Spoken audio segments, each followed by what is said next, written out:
Welcome back to another episode of SitEcast. Hello, We are your hosts. I am Chris. With me is Justin. Yes. And we're back to do another.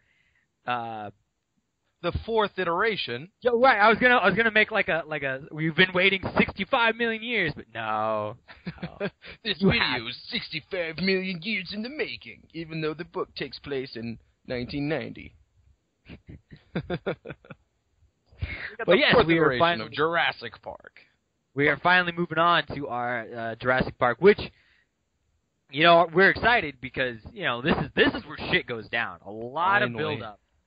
The first three iterations had a lot of setup, not just for characters, not just for setting, but for the science behind everything. And this is kind of where they pull back a little bit. Yeah. A little. They have one explanation of the Malcolm effect as it pertains to chaos theory, but other than that, there's not really a whole lot of real science going on. There's a little bit of programming, but for the most part, it's all dealing with the unraveling. Right, and this is actually, in this iteration, is probably the, if not the most famous scene from Jurassic Park, probably number 2. Yeah, this iteration has a bunch of scenes from the Jurassic Park movie, just in different ways. Like, you remember when Malcolm is doing the, water droplet on Sadler's hand in the movie? Yeah. That explanation happens in this, although it's not Malcolm, and he doesn't actually do it, but they give that explanation. Yeah. And right out the gate, we got the T-Rex attack. Yep, the T-Rex finally makes an appearance, because if you recall, he shows up. Like, the book describes him. Yeah, it's because at the last iteration 3, is all kind of about how this is this happening, which causes this, which causes this, which causes this, and the ripples that are about to cause everything to go to shit. And then this is where everything's going to shit, and the last iteration ended with them stopped and stuck right outside the T-Rex paddock, and this is the one where right when it starts is motherfucking T-Rex. Exactly. And like I said, this is why I said this is either one of the two famous scenes, because I think one of them is when you first see the dinosaurs. Yeah, that opening shot. Opening shot. Fucking shit, it's a dinosaur. Oh my god, what the fuck? It's either that scene or the T-Rex attack. Yeah. Those are the two scenes you're probably going to remember the most. Yeah. Maybe the raptor scenes, because they were kind of intense. The raptors are so great. I love them. But the raptors, I think they did a better job with the raptors later. Although they're definitely scarier in the books. Because they're retardedly vicious. Like, holy shit, they kill because they want to. We'll get into that. We'll get more into it, but I believe the reason why they had fewer raptors, and they explain why in the movie where there are so few raptors, but it's a budgeting thing. Mm-hmm. They couldn't afford to have that. Because there are a shit ton of raptors in this book. Yeah. Well, originally, I think they made 8 of them, and then now there's 30-something because they're reproducing. Although in this iteration, sadly, there are no raptors. The raptors will come later, but this iteration is almost entirely focused around Big Rex and Little Rex, but mostly Big Rex. I think why the T-Rex is more famous than the raptors is because the T-Rex there was one, so you're like, and there's the T-Rex, 8 tons. Exactly, but the raptors, 150, 200 pounds or something like that. The T-Rex is 8 motherfucking tons. Especially when you remember the end of the movie. Oh, yeah, with the Jurassic Park banner falling in front of him as he breaks the skeleton and roars. Yeah, that's such a memorable scene. It is. And then he fights the raptors because that's just... Suddenly, he's the good guy.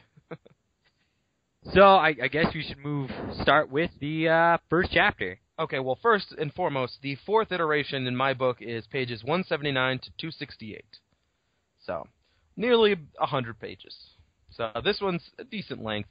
Is it longer or shorter than the last iteration? I'd say probably around the same length. Around the same. This is, I want to say, this is either the start of the downhill in this book or the very last bit of the uphill. Because after this iteration, the rest are a lot shorter. No, this is definitely the downhill.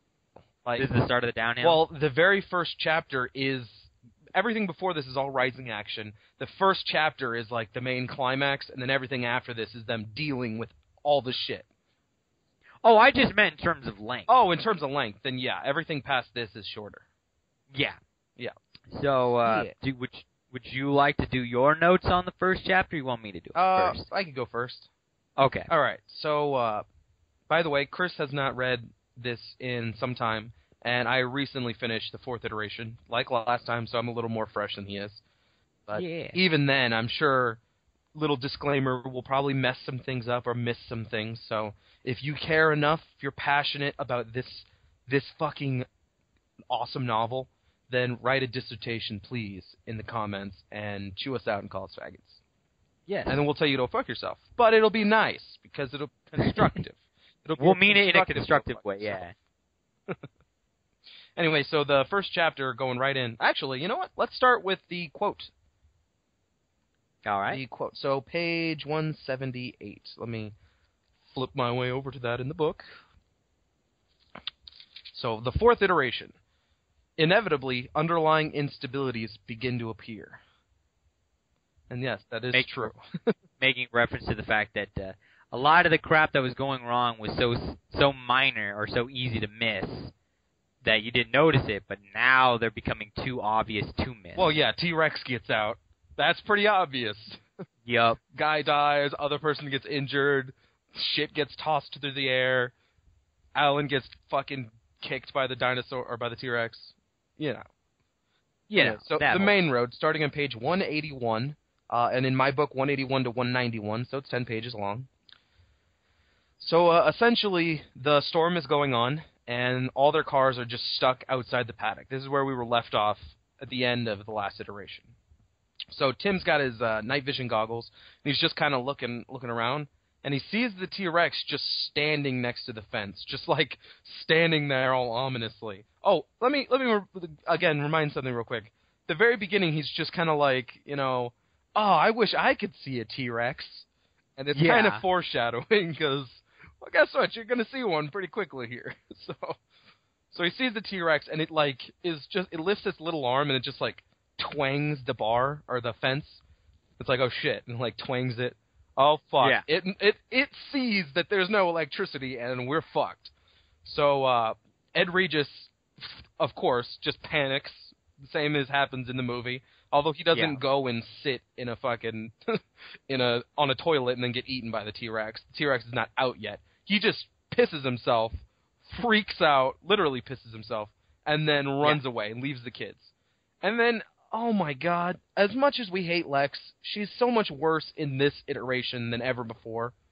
Because she starts screaming like, he left us! He left us! It's a really intense scene because the T-Rex starts to break out and they notice something smaller fly across and they don't see it and they assume it to be the smaller Rex.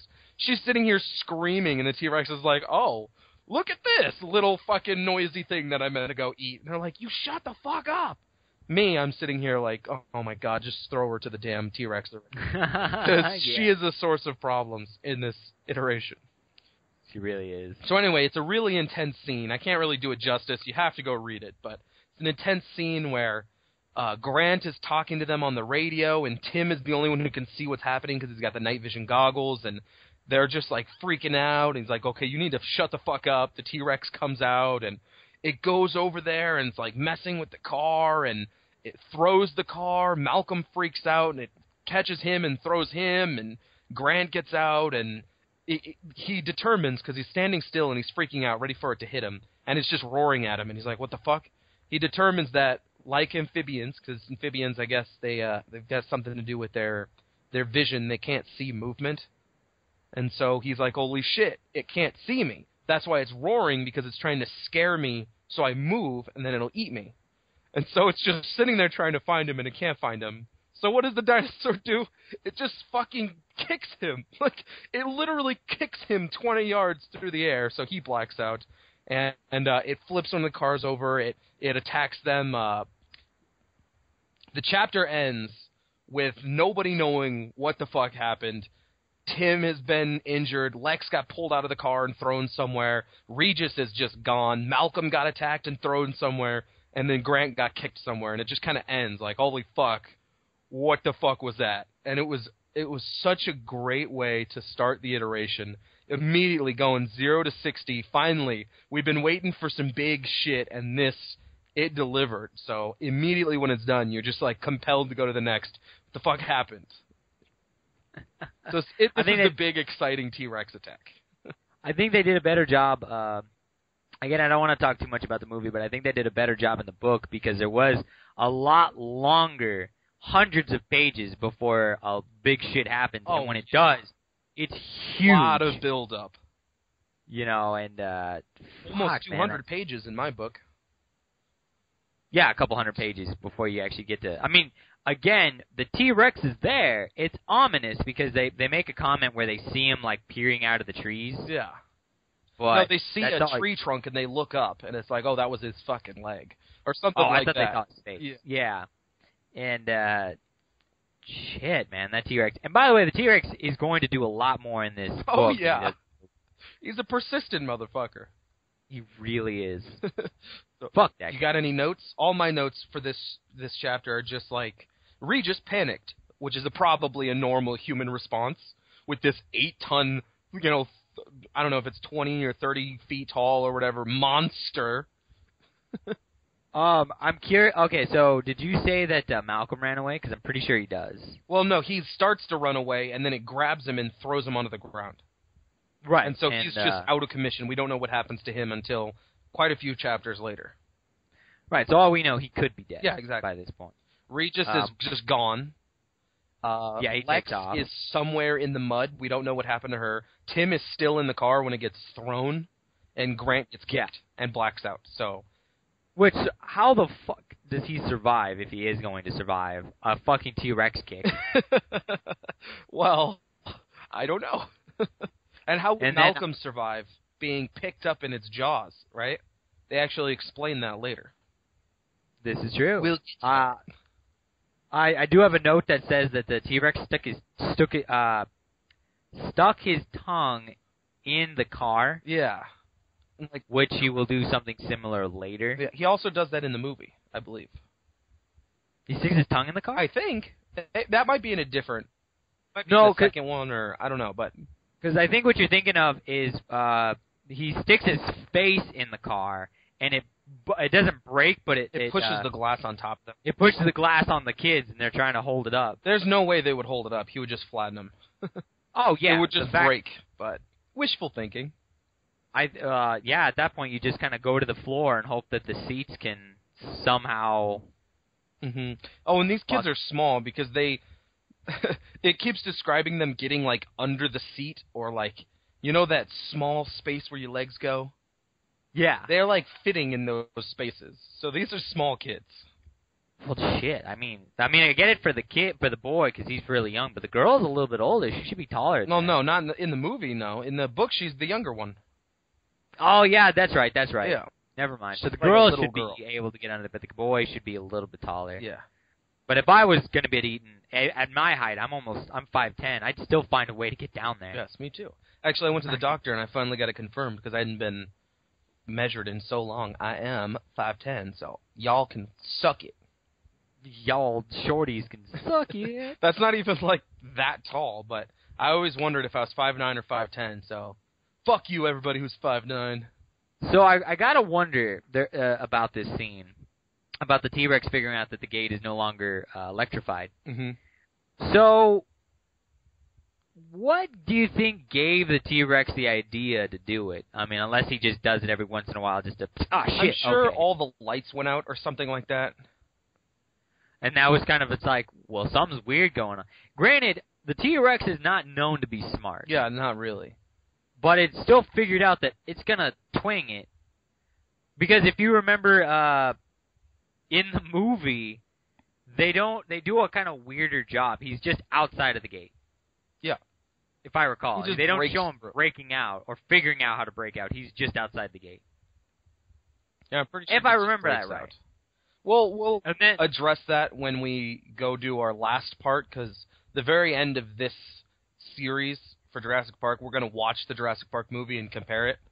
Yeah. So we'll retouch on that, But yeah, I just thought that was weird that the hey, the T-Rex is a little bit smarter than you think if he was smart enough to Mm-hmm. test it out and not just, I don't know, ram it. Well, in this book, they paint dinosaurs in a much different picture. They're not these giant, slow, dumb reptiles. They're more like birds. Yeah. They're a little bit smarter than you might think. I guess I compare all the, when compared to the raptor, everything else just seems dumb. Yeah, everything else is just a toy. Yeah, but that's all the real notes I have. I mean, other than what you've already said. Yeah. Yeah. Yeah, that's all I have. It's an awesome scene. Or it's an awesome really is. Oh, excuse me. It's an awesome chapter. We good? Great. Yeah, we can move to the next one. So, all right. Did you say the name of this chapter, or the name of this chapter? The Main Road. So this chapter is just called Return. Yes. And it's really short. It's a short one. It is 191 so to 193. Short. It is so short that really, the only thing I've got written down for this is that they come to the realization that they're fucked without Nedry. Because Nedry set up the entire system for Jurassic Park in terms of the computers and the he did all of the programming. And without him, it's not that they couldn't figure it out. It's just that because of all the shit that's happening, they're in kind of they're stressed for time. Yeah, actually, there's a part where Arnold has to literally sift through like thousands of lines of code because there's so much code, and he has to find what the problem is, and then he finally finds it. And actually, there's a part where he works like 12 hours nonstop just trying to get the phones back online. Nedry really, really fucked them. Question. What, like, okay, I get it. It's a theme park, and this guy, Hammond, this is his first theme park, right? Okay.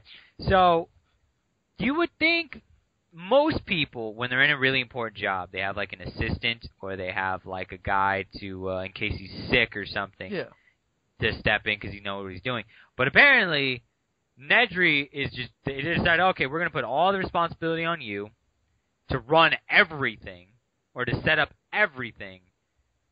And fuck it, if you decide to get sick or if you die unexpectedly, well, we're fucked. Yeah, pretty much. Bad planning. Yep. And actually, what this chapter is about, more than anything, is just Harding, Sadler, and Gennaro are on their way back, and there's a fallen tree in their path, so they have to take a longer way. That's pretty much it. And there's a line that Harding says, he's like, oh, we should be back in a half an hour or 40 minutes, if I don't get lost, which seems very foreshadowish. You know what I mean?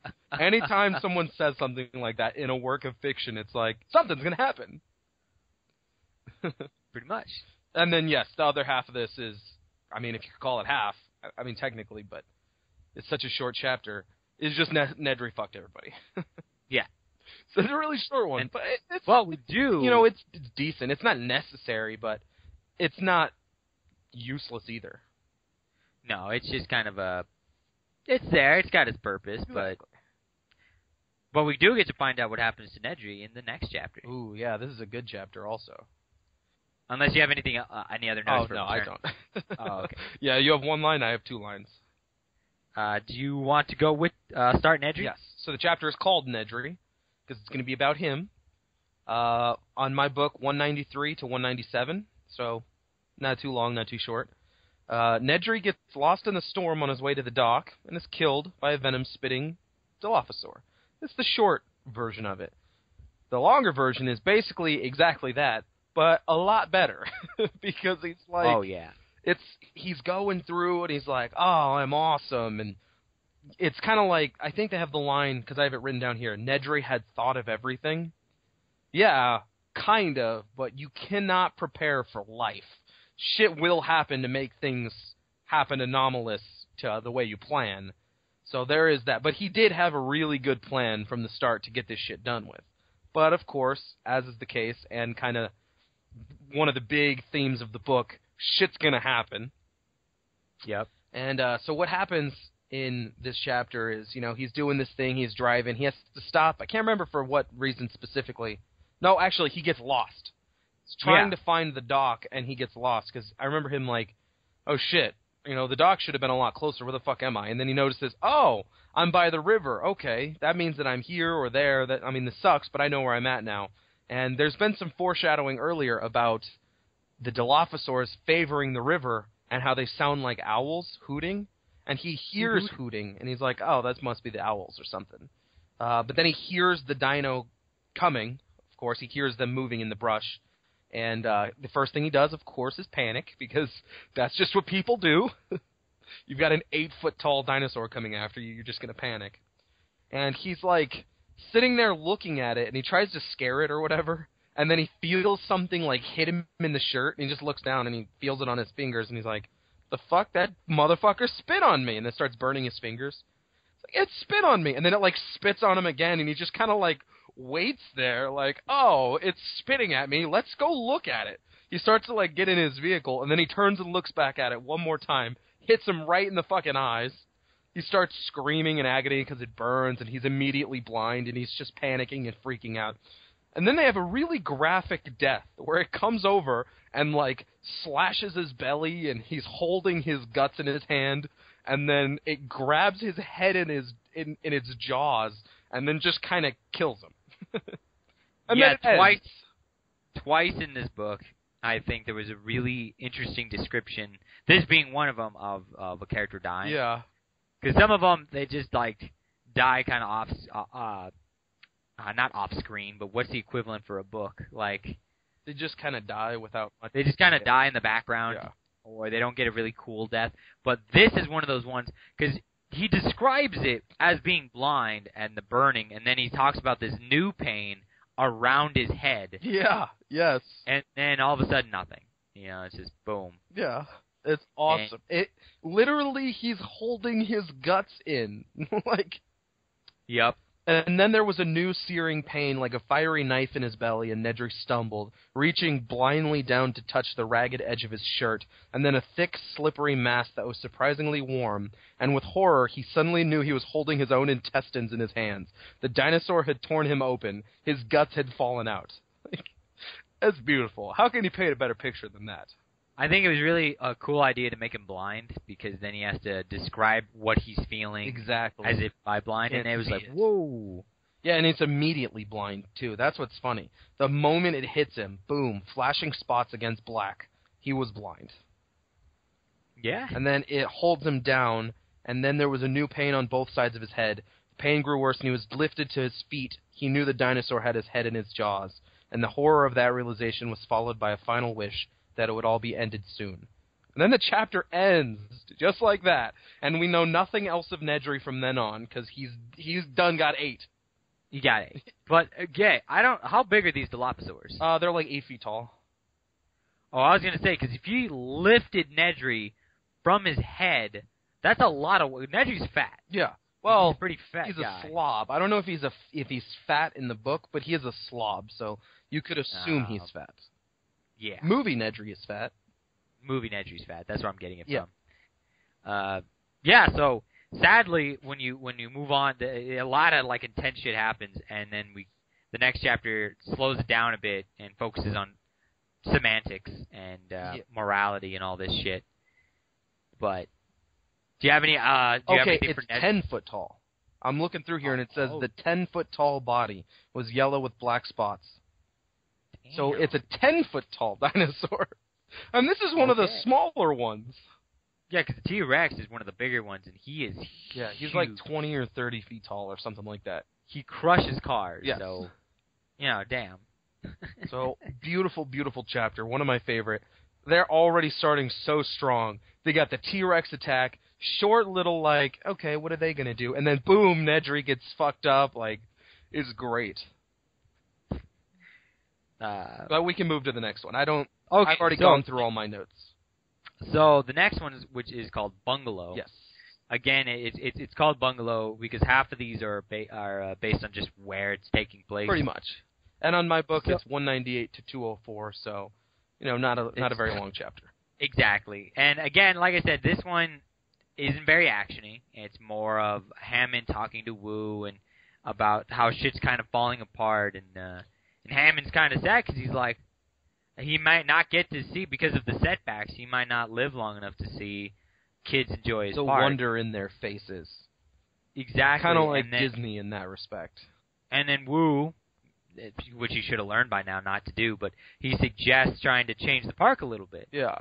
And Hammond is so dead set on his park being exactly the way he wants it that he's just like, fuck any kind of change. I need it to be this way. Yeah. He's being moody and sentimental. This is one of my notes. Hammond being moody, sentimental, etc. He knows there's a problem, but he ignores it. Yeah.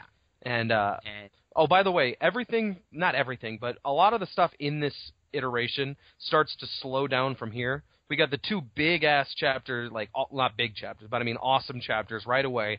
And then most of what happens from here on is just them dealing with it. So it's kind of going to slow down. There's still really interesting things, obviously, but they're less action-y until pretty much right at the end. Yeah. In retrospect, a lot of this book isn't really action-y. It's a lot of just... It's really interesting. I'm trying to think, like, it is a sci-fi book, first and foremost, yeah. But I'm trying to think, like, if there's any other genre. It's like a sci-fi thriller. Sci-fi thriller or, like, a sci-fi survival, maybe. Even.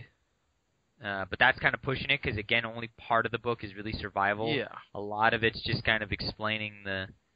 It's like if you've ever read The Island of Dr. Moreau, it's not a very action-y book. There are action bits, but it's more of a cautionary tale than it is anything else. Oh, another thing that Hammond talks about in this chapter, I have a note right here. He talks about the hassle of doing things for non-profit and how if you're trying to do something for the betterment of humankind, there's always this red tape and things happen and it just never gets done. So fuck that. Fuck helping mankind. We want to do things for entertainment and make lots of money. And he's like, okay, he's a fucking dick. Like, if you didn't know by now you know. Hammond is a total asshole.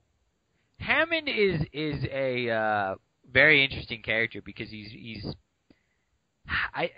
kind of wishy-washy almost. Like, sometimes he really wants to make a park because he wants people to enjoy it. Other times he seems like he doesn't care about people, he just cares about money. Yeah. Or his own ambitions. Yeah. And it's really all about, he says it's for the kids, but it's not. It's not. It's not. You find out a couple of other little cool things. They're not really super awesome or super important, but like one note I have here is Apatosaurus can snap a T-Rex neck with a tail whip. So that's awesome. Damn. Yeah, really. Because I'm pretty sure they talk about how the T-Rex got into the Apatosaur den or the paddock or something like that. He's just kind of like, well, how many are they gonna kill? It's like, well, they're probably not gonna kill very many at all because it'll just whip them they'll fight back, and one tail whip will just snap its neck. So that's pretty awesome. It talks more about how their eyes are tuned to movement like amphibians. Hammond's still a dick, refuses to see a problem or reason. And then at the very end, Harding and Sadler talk compies and dying animals, and they go to investigate.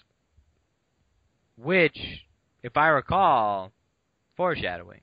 Yeah, it's because they're going to go check out... let me look in the chapter real quick. I think they're going to go check out Nedry. They see the compies all running towards a certain direction, and they're like, oh, that's probably a dying animal, whatever.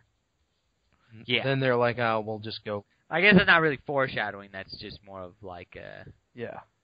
Yeah. Wonder where they're off to. Compies don't usually move at night, They climb up in a tree and wait for daylight. Then why are they out now? I can't imagine, Compies are scavengers, like buzzards. They're attracted to a dying animal, and they have tremendously sensitive smell. They can smell a dying animal for miles. Then they're going to a dying animal? Dying or already dead. Should we follow them? I'd be curious. Yes, why not? Let's go see where they're going. And then it ends. Yes. So, that part, I got this feeling like, oh, that's probably Nedry. They're going to go find Nedry. Yeah. So, like I said, this chapter, which is a really weird one to follow right after the very brutal death of Nedry. Yeah. Is more just emphasizing Hammond's a dick. Yeah, Hammond is a dick. In case you forgot. Yeah, in case you were... yes. The Nedry killing might have distracted you from the real... the real thing to focus on, which is Hammond is a dick. Yeah. So the next chapter is another short one, 204 to 210, but it's not super short, and there is a lot of interesting stuff going on in this one. It's titled Tim, so of course we get to find out what Tim's doing now after the T-Rex attack. He narrowly escapes from the tree that his Land Rover landed in. He finds Lex hiding in a drain pipe, and then back in the lab, Wu realizes that frog DNA was used. He finally accepts the theory. But that's just a quick overview of what happens. So he wakes up in the car, completely fucked up. His nose is broken. Oh, yeah. He's hurting all over. He's got a pounding headache. He immediately throws up, and he has no idea what happened. But then he realizes, because the car is kind of swaying a bit, he's in a fucking tree. He's like, oh, shit. So he's trying to find his way out. He gets out, finally. The car begins to, shift because of the change in weight and all that. So he's like, oh, fuck. So he's trying to climb down the tree, and he actually falls, and he hits the ground and immediately rolls and tries to dodge the car, and it smashes down nearby. So that's pretty exciting.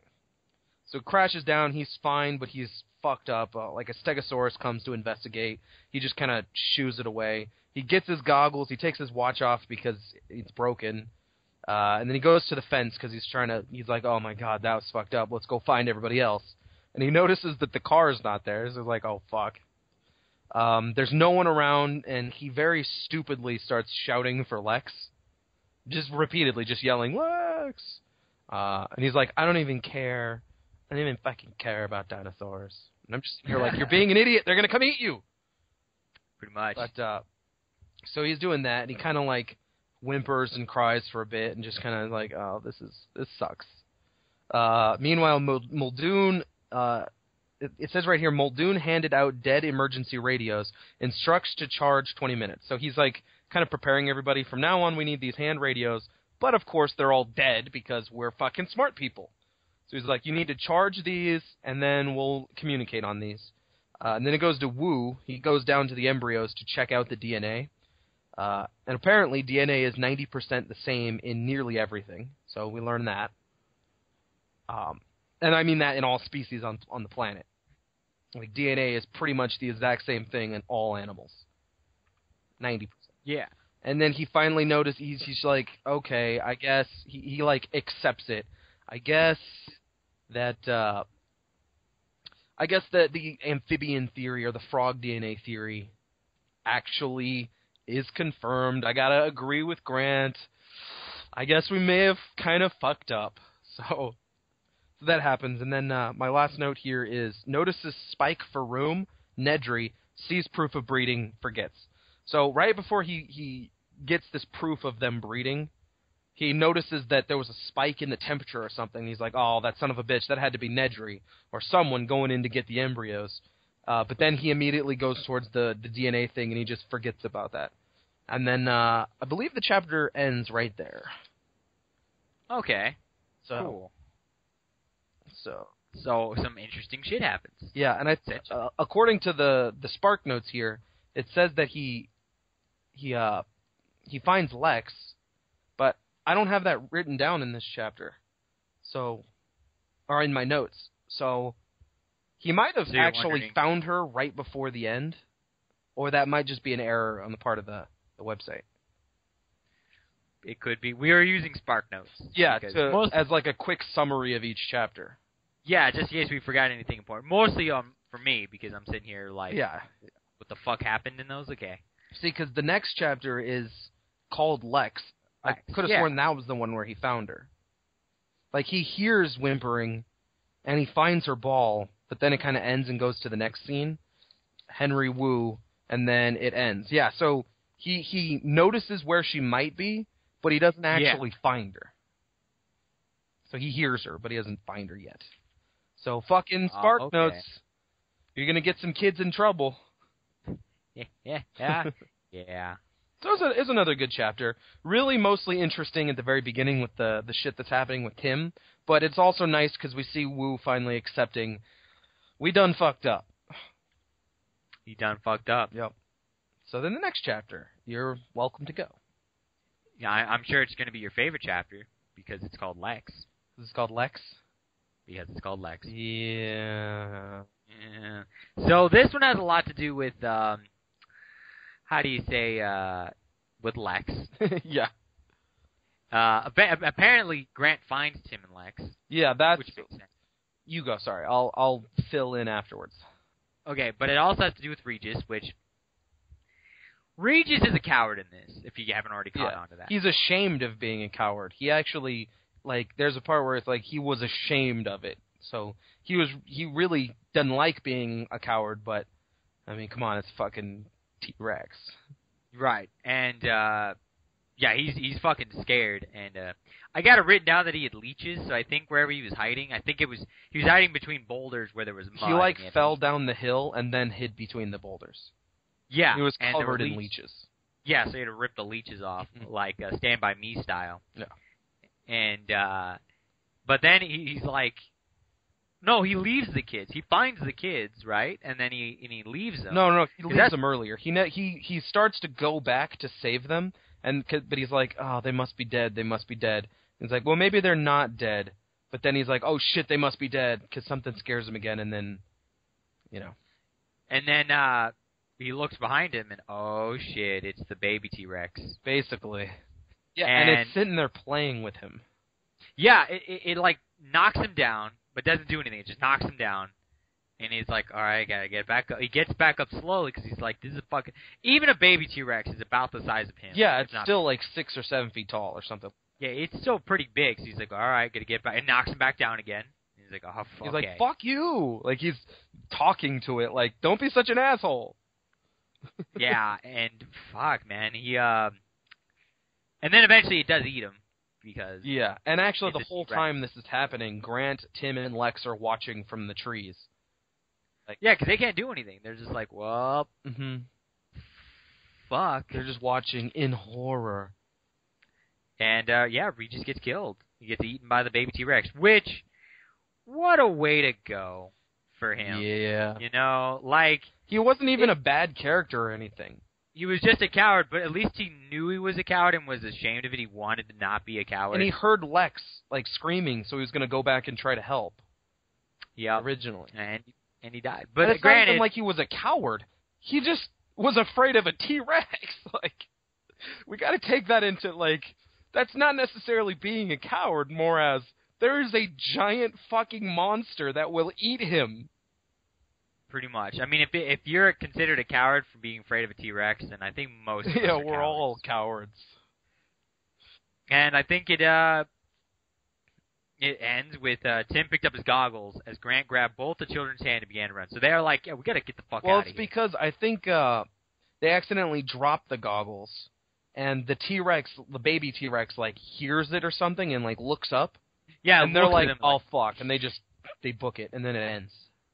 Yeah. Let me look through my notes real quick here. Tim finds Lex virtually unharmed.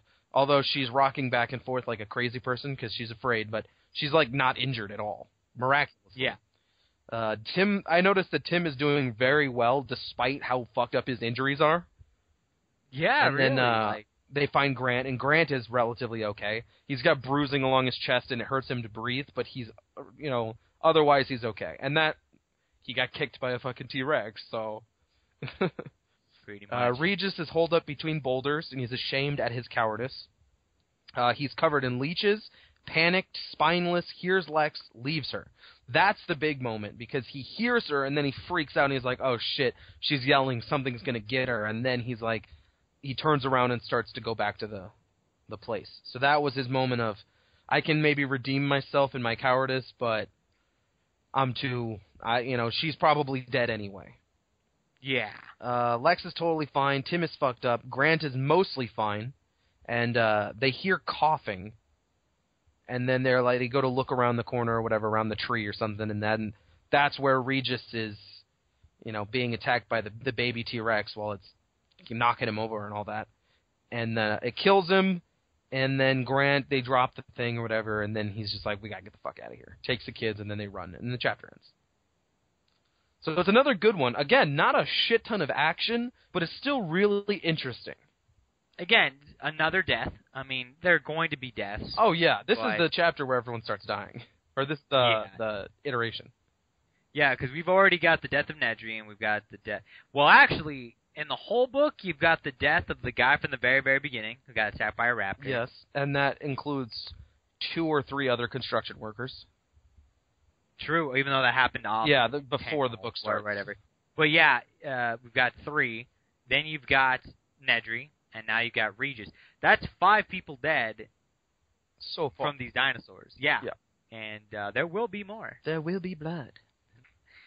Okay. All right, so you want to do Control. Yes. There's a lot's going to happen in Control. Yep. Well, again, my book has it as 2.5 pages. It's again not very long. Well, it's basically 218 to 220. I've got 243 to 246. And I don't know what happened to the Spark Notes, but it doesn't seem to have that. Oh, it doesn't have the names of the chapters anymore. It's just paragraphs after paragraphs. So I was like, there's no way this 2-page chapter has this many paragraphs about what happened in it. Yeah, at this point, it's just like, no. They just kind of fucked up, I guess. We'll just kind of... All right, anyway, so in this chapter, it's called Control. Ellie/Gennaro talk to John Arnold through terrible static. They head back to the lodge. So they're on their way to go find Nedry's body. They don't know it's his body, but that's where they're on their way to, assumed. And they get a call from Arnold. He finally gets radio contact with them, but it's very staticky, and they can't really hear it very well. But Ellie, she's always dealt with that out in Montana and the places like that. So she's a pro at, deciphering garbled jumble, the mumbo jumbo and all that. So they're like, all right, we got to go back. At first, they don't see what the problem is, and Arnold's just like, you got to fucking get back, because obviously they don't know what's going on. So like, all right, we'll return. So they start to head back to the lodge. And then there's more of Hammond being a total douche. And Arnold has to trudge through lines of code. That's where Hammond, finally informed of the technical problems and the fact that the group has not returned, is furious. He's pissed off that there are problems, because that's just who he is.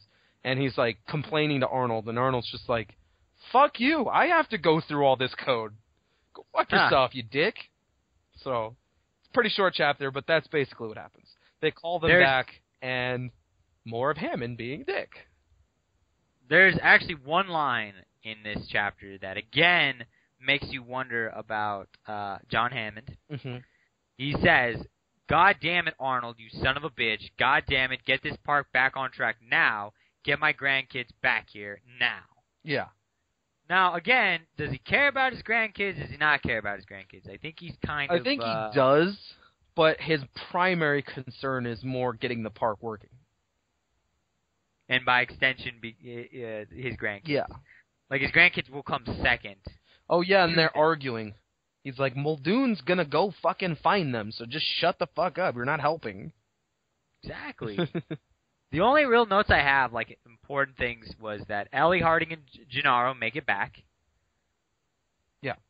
In this chapter, and then Arnold tries to fix a computer. That's the two biggest things. Well, they don't make it back. They're on their way back. Oh, they haven't quite made it yet? Yeah, not yet. He tells them to come. So they're on their way back. But if I remember, they don't run into any incident on their way back. And, the next chapter that involves them, I think that they return. So. Okay. Let's see. What happened? Are we good? Well, the very end of this chapter, Wu came forward. What are you doing, John? Checking the code? By inspection? That'll take forever. Tell me, Arnold said. Tell me. So he literally has to trudge through the lines and lines and lines of code to look for the problem manually. So even in death, Nedry is being a dick. Yes, he's still causing problems. Quite a legacy you got there. Quite a legacy we've got there. Okay, so the next chapter, you want to take it? Which is called The Road, yes. The Road. I've actually got a lot more notes than previous chapters. Yeah, for me, 221 to 227. What is it for me? Like 246 to 254. Oh, longer in your book than in my book. Yeah, I think my text, your print is bigger. My print is bigger. Yeah, mine's a fairly small book too. So this has to do with Muldoon. One of our favorite characters. Yeah, Muldoon is my favorite character. Seriously, like rereading this iteration is like, Muldoon, you fucking beast. Muldoon, so essentially, Muldoon heads to the damaged part of the fence. Oh, Gennaro goes with, by the way. Gennaro goes with him? Yeah, he does. Okay. So both Gennaro and Muldoon go down to the damaged part of the fence. Mm-hmm. And, because they finally get back, so they take Harding's Jeep. Oh, do they get back in this chapter? Yeah, they got back, and then Muldoon and Gennaro go with Harding's Jeep to go find them. I think they got back in the last chapter, because the very first sentence it says, Muldoon took the curve very fast. Maybe they did. But at the very beginning of the chapter, he calls them in, so... Yeah, because Gennaro is with him, because he's clenching his fist. Oh, yeah, okay, so it's he calls them in, and then it says, Harding put the Jeep in gear, and they rumbled down a road in the darkness. It was another 10 minutes before they saw the welcoming lights of the Safari Lodge. So they get told to come back and get back literally in the same paragraph, almost. Yes. Oh, yes, that was right. All right, cool. We were both right. Oh. Fuck you. Oh. And then, they try to... I'm trying to, like... They get over to where the T-Rex paddock is to, like, see and, because they're on their way, and he's like, do you think that there's a, problem? Well, it's probably nothing. They're probably just sitting there. But, Muldoon's still a little bit worried because he knows things like that. He's smart. He's so much smarter than everyone else. Oh, with all their degrees and shit. He's just some badass who's just smarter than them all. They actually do come across the hill. So just trying to give you an idea how close all these groups of people are. Because you got to remember, Grant and the kids are trying to get to safety. Yeah. And Muldoon could probably get them to safety, but they don't know where they are. They're, like, right by each other, too. Yeah, because Muldoon actually ends up by the hill where Regis died because they find... they find his leg. And his severed leg. It's funny because he's like, what the fuck is that? They like picks it up and it's a leg, and Gennaro's like, oh fuck. He doesn't throw up, but he's like, oh my god. And Muldoon's just like, yep, that's a fucking leg. Yep, seen it before. Fucking large. Wraps it up in a tarp. Like, we should probably keep this. And he says like, yep, it's a T-Rex. I mean, what else could it have been? Mm-hmm. It didn't tear, it didn't rip, it just took it off. Yeah, it did tear. It didn't, like, cut through it or chomp it off. It just tore it off. Because it's a motherfucking... And then I think this might be where you find out, because they find Malcolm and he's very injured, and then he's got, like, small punctures on his body where it picked him up in its jaws. So why didn't it just crush him? Well, because predators actually have really weak jaws. They usually tear their food instead of chomping it. So... You know what? That makes some sense. There's the explanation. All right. And it's funny because in this chapter, Muldoon's going around almost like a fucking CSI, just like he goes over here and he's like, "Oh, look at this! Oh, look at this! There's a watch and the screen is broken. You know what that means? Maybe it got thrown off. No, it's actually really hard for a watch to get torn off somebody's arm without taking the hand. So he must have seen it was broken and taken it off. So the kid must be alive. And look over here, there are some footprints. So the kid must be going this way." And like he's just like piecing the whole scene together as he goes because he's a badass. Yeah, and then I think a little bit later they actually come across the fucked up Land Cruisers. Yeah, well, actually, it's right there when they come across the Land Cruisers. Yeah, and they're like, "What the fuck happened?" And there's actually a really interesting, I guess, because he's not it's not even a monologue. He's like thinking. He's like thinking and telling Gennaro stuff at the same time. Well, if you look at it, there's no quotation marks. So there's the thing I'm looking at. He's talking about how animal attacks. Yeah, there's an idea that it's really bloody and there's a huge mess, but in reality, there's not. Animals will usually go for children or babies because they're easier, and they'll just snap the neck. Yeah, and then take them off. There's usually very little to no evidence whatsoever. Exactly. But I'm pretty sure that's not, like, he's not telling... Yeah, this particular section, he's thinking about it, but throughout this scene, he's telling Gennaro stuff. Right, but the reason he's thinking about this is because he doesn't think they'll find any evidence of the children because predators don't usually leave anything behind. Exactly. Except for a leg, apparently. Yeah. But that's a baby T-Rex. Yeah, a baby T-Rex tore his fucking leg off. Oh, God, that's scary. And that's, again, but the baby doesn't play much more of a role after this point, I'm pretty sure. It plays a little bit of a role in this iteration. On this iteration. I think after this iteration, he's kind of done. He plays a bigger role in the Lost World. Really? Yeah, I mean, it's not the same one. It's on the other island, but... Oh, but a baby T-Rex plays a bigger role? Yeah. Okay. But the very last thing that happens in this chapter is they hear, like, whimpering, and they go to investigate. And they find Malcolm still alive, but very seriously injured, with a broken leg, with a bone sticking out and all that.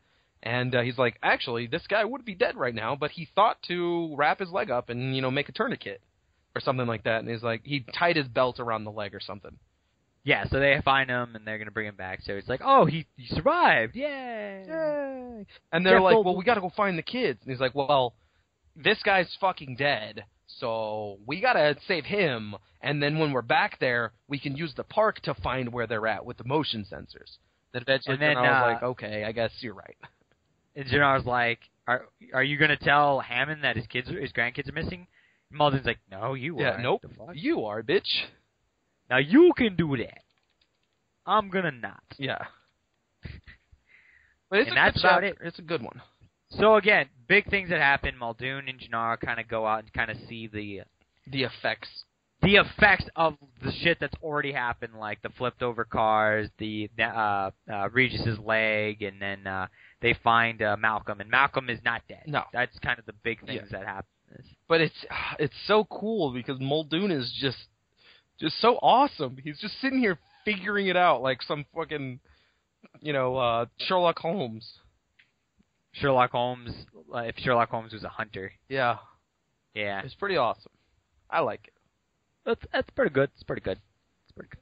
Oh, wait. Do I have any notes? Oh,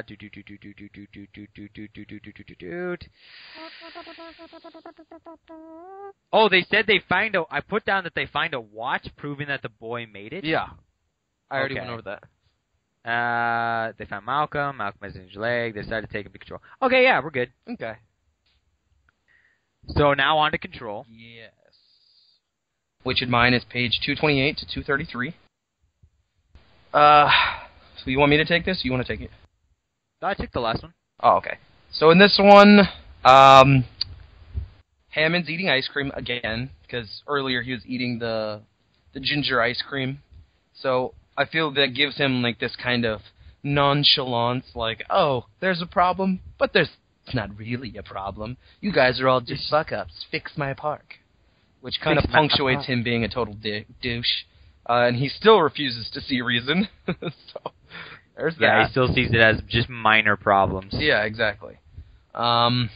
Meanwhile, Wu and Arnold are trying to kind of deconstruct the computer program that Nedry used to completely disable the entire security and power system. So they're just trying to figure out the problem. Arnold's going through the code and whatnot.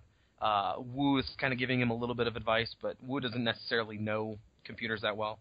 And I think Arnold admits he doesn't really know programming very well either. Let's see. Muldoon visits Sattler, tells her to help attend to Malcolm, because they've returned and brought Malcolm back, but they don't really have a doctor on the island. So the vet, which is Harding, and Sattler are supposed to go and help try and take care of Malcolm, hopefully, until they can get the phone lines to work, so they can call a doctor in from the mainland. So, basically, Wu and Arnold are using key checks to figure out what Nedry was up to. So I guess it's a program that goes in and like records or tells you everything that a person has been doing since they were on. So they went and checked all of what Nedry was doing. So they're going through that and trying to find exactly where the shit hit the fan. And Muldoon's gonna leave and go, I think, find people or something like that. And he's just like, hey, Sattler, you got to go help because we don't have a fucking doctor. So, yeah, that's basically all that happens. And let me see. They do find the object White Rabbit, which sets the security off. So they do find Nedry's shit. And I don't think they turn it off yet. But they are going to turn that off. No, not. But they just know where it is now. Yeah. Wu also remembers that somebody went into the freezer. And he's like, well, maybe we should go count our embryos.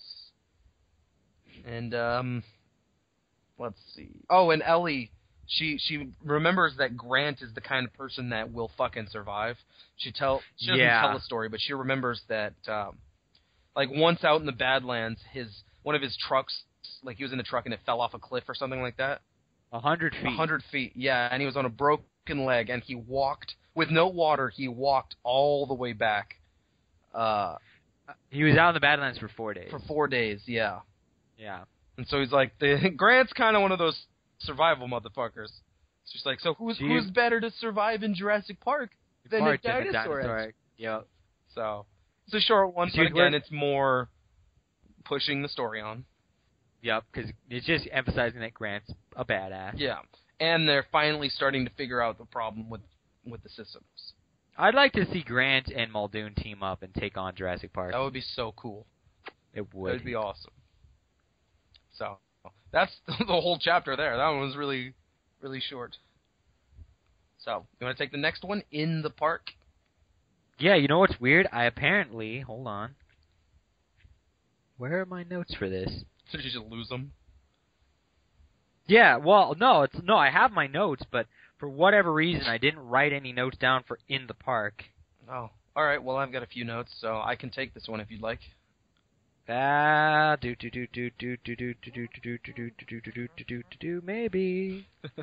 Maybe. Well, at any rate, it's 233 to 238, so still pretty short chapter. Oh, wait a minute. I do. Okay, I found it. I was at a different part of my notes. Oh, is the problem? That's weird. Because a lot of them have the same name. Like Control is brought up so many times. Oh, you were looking at the wrong Control. Yeah. Yep.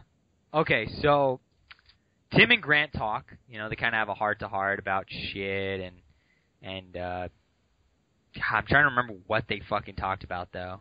How you holding up, Tim? And so, you know, he's just trying to, you know, get his mind off of the injuries. Yeah, because the kid, I mean, it's one thing for an adult. I mean, a traumatic event is a traumatic event regardless. But for a kid, a lot of times they don't know how to process these And things. this is a young kid. I forget his age. I completely I'm not sure, but I'm pretty sure they're not teenagers. No, I think he's like 10. Like 10 or 12 or something like that. But, I think yeah, she's so like 8 or 9 or something like that. And not only, like, he had to deal with a prehistoric creature trying to kill him and watching the death of a guy. Eat him. Yeah. You know, it's... And he's, like, fucked up and has a broken nose. Exactly. So, I would imagine you'd want to sit the kid down and be like, okay, how are you feeling? You've seen some shit now. Oh, and another thing, my very first note here. Lex still whining. She never shuts up. Grant carries her like a beast. Like a beast. Because she's tired. Oh. We just got attacked by fucking dinosaurs, but okay. You know, it's weird that Lex isn't as battered up as Tim is. Yeah. But they've both been through a T-Rex attack, and they watched the guy get eaten. Yes.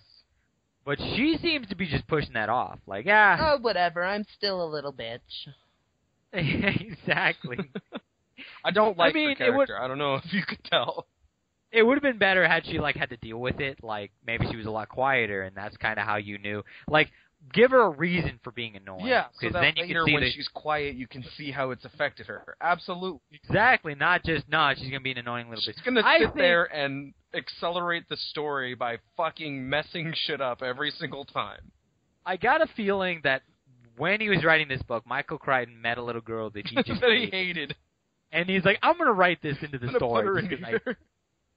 I can't do anything to you because you annoy me, but I'm going to make you remember. I hate... What's your name, little girl? I'm going to use your name. Everyone will hate you from henceforth. Pretty much. But, or either that or he just hated his sister. Maybe. I don't know. Did he have a sister? I don't know. You tell me. Michael Crichton will reach us from the grave. I got it written down here that Grant's wife died. So Grant had a wife. Yeah, he says that. And he also says that Sadler's got a fiance and they're not together. Because Tim's like... Wait, they have a fiance? Are you going to marry Sadler? Nah, she's going to get married to some other dude. Yeah, but we already knew this. Really? Did we? Yeah, I swear a long time ago they said that... yeah, because I remember she's like dating some dude... Ah, damn it. Well, they reiterate. Yeah, they reiterate that. And what do I got here? Grant climbs tree to look for buildings, so he tries to climb up, try to look. Right before that, they scale the fence, though, and then they have to cross the moat. Oh, so they do a lot of traveling to get to these... Yeah, because they're trying to get out of the T-Rex paddock. So like, yeah, this is his fucking area. And I think Grant remembers back to the screen where it showed all of their movement. It's like, yeah, they like to sit in this area, so we need to get out. Because we can't have them coming for us. So they go north, and as they're going, they're seeing all of the motion sensors, which are all off, but they're all labeled TS T dash S dash O number 0102 N0102. And before they explained it, I was like, that totally means T Tyrannosaurus, S South, 01. That's why it goes as they move north. That's why the numbers are getting smaller, and then N is north, and then the sensors must be in the middle. You know, I figured that out really easily. And then right after that, they're like, oh, this is whatever. Oh, sweet. So they're just going to explain it for the people who can't figure it out. Damn it, now I don't feel as cool. You know, something we missed a little bit. So part of the thing he talks about is you get to learn more about Tim and Lex's Yeah, the parents of a divorce. Well, they're in the process of a divorce, and the father has already left. And Mom's got a boyfriend, and they fight. Mom's got a boyfriend, and Tim says she misses him. Oh, because he asks him, "Do you miss your father?" And Tim's like, "Not as much as she does." And he's like, "Who, your mother?" He's like, "No, Lex." Yeah. And that makes sense because they do say earlier on that Lex and the father had more in common. Yeah, the sports. Whereas Tim's head is full of dinos. Full of dinos. Yeah. You know what? This is going to be a little brutal and kind of fucked up, but what if, like a very small dinosaur gets inside his ear and blows his head, and it's like, oh, he literally had dinos on the brain. That sucks. That's a little gruesome. Child murder and all. A little bit, but hey, it's Jurassic Park. It's not murder because they're dinosaurs. Yeah, because they don't kill for the sake of killing. They kill to eat and survive. Yeah. Unless you're a killer whale where they'll play with their food, and that's a little fucked up. Unless you're the genetic abomination dinosaur from Jurassic World. I haven't seen it yet. Well, yeah, neither have I, but in the trailers they're like, she's killing just for sport now. What happened to the sibling? She ate it. I love that line. I can't wait to see that movie. I hope it's great. She ate it. Yep. But then, you know, like you said, they talk about the fact that Sadler's engaged, and he's like, you got any kids? No. You gonna have any kids? Oh. Probably not. It's like, I'm probably not gonna get married again. No, he says, I don't think I can. Oh, okay. Is what he said. Yeah. No, he asked if you're gonna get married, and he's like, I don't think I'm gonna marry anybody. Yeah. Which is sad. A little bit, but a little bit. You know, because he would have awesome children. He would. Hopefully. So then after that, and after they climb the fence, which Lex is being a douche to fucking Tim. Oh, he's scared of heights. He'll never climb the fence. Bitch, he got fucked up. Shut up. So she's being a total bitch again. I hate her. She got fucked up. And then they get in the moat, and they're like, oh, fuck, we can't get out of the moat. So they find some vines to climb out. So that's lucky. And then they're like, okay, we need to find out where we're at. I think there was a building nearby or something, so he climbs the tree. Yeah, it's about a quarter of a mile away. Yeah. Is what I wrote down. Oh, actually, what I have right here is they climb the fence after he climbs the tree. Yeah, I was going to say my notes right say after the fence after. Yeah. And then it says right here, Lex being a little bitch, taunting Tim. Huh. And then they find the vine, and then they go to the barred up shed. And then they all curl up on him, and they just pass out from exhaustion. Because they are tired. Yeah, well, I would be too. And at this point, it's night. It's like 9:30 or 10 at night or something like that. Okay. So that's the whole chapter there. So that was a kind of another, which a lot of these chapters are going to be just character development and dialogue. Building to the next chapter. Yeah, we're in a building up stage. But it's nice to see that, like, because Grant, you can tell, likes Tim. Yeah. There's something there. I mean, Lex is annoying, but he's just like, oh, you know, I take care of her because I don't like kids really, but I'm a good person and all that, and I understand that there's a problem here. But he's still kind of reaching out to Tim. All right. So next chapter, once again, Control. Control, the most popular chapter. 238 to 243. A little bit happens in here, I think. Malcolm finally wakes up in this chapter. Yes. And he talks about how the T-Rex really wasn't giving it his all, I guess. Mm-hmm. That's what I got written down. Is it he says, this is after Malcolm wakes up, he says T-Rex wasn't giving it his all. Yeah. So I don't know what that means. Maybe he's playing with him, or maybe he just wasn't. Okay, so basically what happens in this chapter is Arnold finally fixes the code and restores power to the park. So the computers all begin searching for the kids, but they can't find them. So they're like, they're probably in a tree or sleeping somewhere, whatever. Yeah. And then they go and check on Malcolm, and he's actually surprisingly, he's being surprisingly upbeat, considering. And he's just like, well, that's all the morphine that he's on. And I think because he's all dosed on morphine, and he's acting fine, but he's actually not doing well at all. Yeah, that's morphine for you. Yeah. Let's see. Malcolm jokes with Harding and appears to be doing better. Sadler tells Gennaro that he desperately needs to be taken off the island. So, yeah, basically all that happens is they get the power up, they can't find the kids, and Malcolm is fucked up. Oh, okay, yeah. This is what it says. It pains me to say it, Malcolm said, but I don't honestly feel I had his full attention. He had mine, of course, but then he weighs 8 tons. I don't. Exactly. So, yeah, that's what I was getting at with that. Mm-hmm. And I actually do remember that. Oh, and Muldoon's ready to go round up the dinos. Yeah. Because they talk about the Malcolm effect, and I'm trying to read what is the Malcolm effect. Is that in this chapter or the next one? Because on mine, the next chapter is where Arnold explains the Malcolm effect. I think they build up to it, because the very last paragraph it says, "What's a Malcolm effect? Modesty forbids me," Malcolm said, "from telling you the details of a phenomenon named after." Yeah. Okay, so the next chapter, and that's where it kind of ends. Mm-hmm. Well, it's a great strain on him when we have a helicopter. A helicopter? He needs surgery on that leg. Make sure they send for a helicopter and get him off this island. And that's where it ends. Which is a weird way to end it, I feel, but whatever. It's Yep. Oh, and if I remember correctly, when there's a thing in the computer that deletes White Rabbit, it reverses the effects so they can get the security and power back on, but it automatically clears all reference to the White Rabbit, so Nedry, covers his tracks. Which would be great if he was alive. Well, yeah. So the program gets rid of all the evidence, which actually comes into play a little bit later and becomes a problem. Oh, shit. Okay. I don't Very remember brief. that. But it's not a huge problem, but I think if I recall correctly, it prevents them from getting the phones back online, because there's something they need to do, but the program that would stop that deleted itself. Oh, okay. Yeah, so to get the power back on, they kind of still fucked themselves a little. So even in death, Nedry's still fucking everything up for everybody. So. Yes. So again, short little chapter, but it's decent. It's nice. Malcolm is acting like a rock star again. Yup, because he is Malcolm. Malcolm. Mm-hmm. They're like, do you remember what happened? Of course I remember. Do you think you could be bitten by a Tyrannosaurus Rex and it would escape your mind?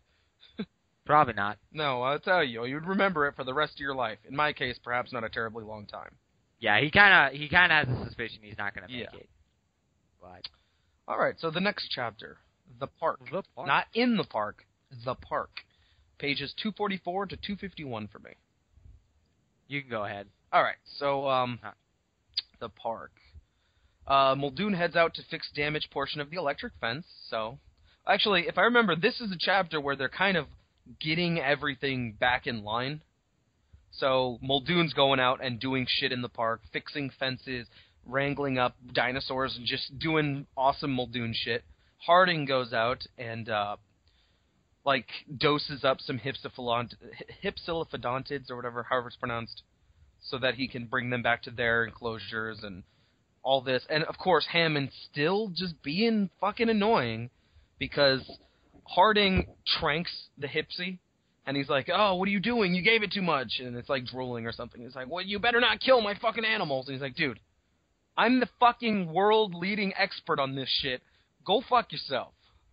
Huh. And Muldoon and crew are working on the fence, and he's like, yeah, I want to get out of here before anything happens, so we got to get this section fixed. And so they're kind of picking stuff up. Meanwhile, Arnold explains the Malcolm effect.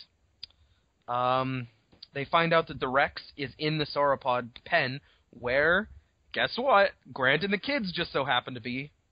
And Muldoon's like, yeah, we don't have any way to fight it. I'm not going in there at night. And so he's just kind of arguing with Hammond, because Hammond's like, you better go fucking in there. He's like, dude, you're the one who didn't want us to hurt your precious little dinosaurs. So I don't exactly have anything. These darts aren't going to do shit to him. He's not even going to feel them. It's goddamn nighttime. You can go fuck yourself. Because it's Muldoon. And he he's tells awesome. most people to go fuck himself. And meanwhile, Gennaro and Arnold keep talking. And Arnold is like, or Gennaro is unconvinced. Like, there's problems. I don't know what's up, but Arnold is like, yeah, I'm confident. You know, we got this. We've had some problems, but we're getting everything back. And so the Malcolm effect is that the park will fail just because, you know, chaos theory says so. But it's, I guess, the idea that this is where that explanation of the water drop. The water drop, you put it on your hand, it will run down the hand. That's going to happen. But because of chaos theory, it could go in any random direction. It could run this way or that way. It could fall off the tip of your finger or whatever. And so I guess the Malcolm effect is that there's going to be a problem. It's just not exactly sure what that problem is, but it's going to happen. If you remember a lot of this chapter, Arnold is actually explaining to Gennaro why he thinks that Malcolm is wrong. Yeah. And it's because Malcolm's system doesn't take life into account. In life, a living system, there are these ups and downs. It's vital to the survival of the system. Yeah. And so he's just convinced that he's confident. We're all good. You know, it's not as bad as you think. We've had some hiccups, but it's all good. Now, okay, do you think, not going past this point, but do you think up to this point that he's right, that it's not as bad as Ian Malcolm made it out to believe, or do you think Ian Malcolm is right on? Oh, I think Ian Malcolm's right on the money. It's pretty fucking bad. That's kind of the whole point of the book. Up to this point, like, not considering what we know after the fact. But up to this point, you can see them kind of reining things in, but you know that shit's going down, especially because it's like, oh, well, Grant and the kids are in the sauropod pen, sleeping. Oh, look, the T-Rex is in the sauropod pen. It's like, you know that shit's gonna go down. There's still this, like, feeling of ominous tension. Yeah. So. Do I have any notes? Let's see. Yeah, I just went through all my Muldoon spent. I put down that the phones are still down. Things seem like they're fixing, is what I have written down. This is because, like I said, at the beginning, shit happens, obviously, and then throughout the iteration, they're kind of getting things fixed, little by little. This is where they've got almost everything fixed. They're like, all right, sweet, we're good. We're finally on the other side of this. But they're not. But they're not. Of course not. Of course not. Don't kid yourself, Arnold said, lighting another cigarette. We have the park. It'll be dawn in a couple of hours. We may lose a couple of dinos before we get the Rex out of there, but believe me, we have the park. Famous last words. Yeah, poor Arnold. Schwarzenegger. Yeah, Arnold. We have the park. What is this, Dexter's Lab? Yes. I love that voice, or that accent. So, it's great. Goodbye, Dexter. Can you do it? I'm sorry, real quick. Can you do the all the Dexters saying goodbye to each other? I don't remember. Goodbye, Dexter. I can't. Goodbye, Dexter. Something, and it's like, Goodbye, Dexter. Goodbye, Dexter. Like, it's just over. Come on, Billy. Billy. Yeah, that was a good one. But what does that have to do with Jurassic Park? I'm sorry. Sidetracked. It's just you do it pretty well. No. Damn. Okay. All right. I have no confidence in myself. All right. So the next chapter, Dawn, page 251 to 259. The second to last chapter, I think. I've got Dawn, the park. The park is the last chapter. Yeah, so this is the second to last. And the last two I have a bunch of notes for, so I assume they're both relatively long. Yeah, I've got a bunch of shit. Yeah, about 8 or 9 pages apiece. So, all right, so I'm going to try to give an idea as to what happens in the park, and then Justin, you can kind of fill in the blanks. So this is back focusing on Grant and the kids, and they wake up in that whatever. What was that thing they were in? Just some kind of small building. It was like a shed where they kept like tires and things to deal with the plants and this and that, and there's like food for the dinos, and it's just kind of like a storage shed. Oh, okay. In a way. So Grant wakes up and he sees that Lex and I think both of the kids are gone when he wakes up. By the way, he wakes up at 5 a.m. because he specifically recalls that. And he's like, all right, we got 6 hours before we have got to get that boat to turn around. Because remember, there is this overlying, like, we're getting back for survival, but we also have to save everybody else. We got dinos on their way to the mainland. It actually says right here that the building, there's a metal box, and it says Sauropod Maintenance Building. Yes. So that's where he's in a little maintenance building. Yeah. And he says, this must be the Sauropod paddock, as he had thought. Yeah. Cool. So he's like, well, where are the kids? And then he hears something, and he goes over, and Lex is saying, like, chew your food, don't be a piggy, Ralph. And he's like, what the fuck? Oh, by the way, real quick, it's 5 a.m. in the morning, and he checks a phone, and the phones are still not working. Oh, okay. So, yeah, the phones are still down. And, he's like, who's this little girl talking to?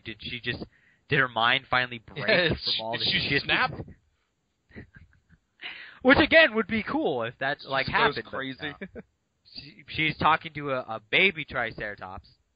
And I guess she's feeding it. She named it Ralph, which, thank God, I guess, that the Triceratops didn't just ram her and take the food, but whatever. Well, and he's just watching. He's like, hey, where's Tim? Where's Tim? And he's like, oh, he's peeing. He's having a piss. He's having a piss. And it says right here, this is Ralph. You look pretty bad. Like I said, I feel pretty bad. Tim too. His nose is all swollen up. Yep. I don't know why, but when I read that, I just imagine her kind of dumb saying it, Tim too. His nose is all swollen up. His nose is all swollen up. More excited than she needs to be. So she's I don't know him why. through the bars. Yeah, because that would explain why she didn't get hurt, and it also explains that when the Triceratops' mom comes, Mama shows up. She doesn't just fuck them up because they would do that. She just nudges Ralph away. Like, come on, get away from these weird looking shit. So then they're all like, all right, we're good, whatever. Grant is like, you guys stay here. I'm gonna go set off one of the motion sensors so we can get someone out here. And they're like, no, we're fucking coming with you, bitch. What? So they all go to a motion sensor. Yes. Wow, there's actually a lot of pages with Ralph. Holy shit. I'm like, okay, I'm done with Ralph. Oh, wait, I guess we're not done with... evidently, we're not. I forgot that they fucking come across these giant-ass dragonflies. 6 feet long wingspan. Dragonflies. Wingspan? Or was it just how big their body... with 6-foot wingspans, yeah. Oh, okay. But they'd still have to be pretty big. Yeah, that's a very, very big dragonfly. Which, dragonflies aren't very... They're not aggressive. They're not aggressive, but still, you would flip your shit if you saw... Holy shit! Granted, it might just be the nerd in me, but I would really just want to ride it. You would not be able to. Put a saddle on it and be like, woo! But, yeah, you would be able to. It'd jerk you off or some shit. It'd probably eat you, to be honest. I don't know what they eat, but... It probably wouldn't eat you. It probably wouldn't eat you? It's dragonfly. Yeah, but it's a big dragonfly, and we're a smaller thing. Yeah, still... Never mind. Anyway. Moving on. I have actually a note right here. This is a peaceful scene. Because, they've got these giant dragonflies, but they look out, and there's, a lagoon... or a lake or something, and it's a big open field, and they just see all the dinosaurs just sort of grazing, and it's a beautiful morning, and it's oh, okay, last night there was that storm and all this shit that happened. This morning, things seem pretty good. But then they hear a roar in the distance. Oh, yeah, and that freaks them out. And then it goes back to Arnold and them. You want to continue? Okay, so Arnold is getting pissed because he's been working 12 hours straight, and still the phone lines are down. Yep. And Gennaro's also pissed off because Malcolm's going to die. Oh, is he pissed that Malcolm's going to die, or is he just kind of pissed? He's pissed because Malcolm will die if you can't get... He's like, you need to fucking get this shit up. God damn it. Oh, okay. And then he makes a comment that whenever they pick up the phone, it sounds like a modem, Mm-hmm. which I assume when he says it sounds like a modem, if you recall what dial-up sounds like. Yeah. Or, yeah, so dial-up, kids, if you don't know what that is shit. Dial-up is what we had before. We had, broadband? Yeah, broadband. And essentially it would just take up the phone line, and if you ever picked up the phone line while on the internet with dial-up... Just heard, like, just hissing static. Yeah, and that's what I assume he's talking about. Yeah. When they say that it sounds like a modem. Mm. And they're talking about what if you shut down the system and clear the memory, and he's like, I've never done that before. I don't know if it'll just turn back on. The computer's designed to never get shut off. Exactly, so I have no idea, and they're talking about whether or not to do it, and because they don't know if it's going to come back online. Right, and they really need the phones for Malcolm, mm-hmm. you know, and because he's going to die. Yep. Die. And he's like, finally, they're like, all right, you know what? I guess we've got to. So here we go, and they turn the systems off, and everything goes dark. And there's like, how long do we have to wait? 30 seconds. 30 seconds. And then end of that, like little scene. And then we go back to the kids. P.U., Lex said as they cross the field. What? That smell. It stinks like rotten garbage. Which, if you remember scenes earlier, oh shit. Oh shit. Yes. It's like, no, what? That's nothing. It's your imagination.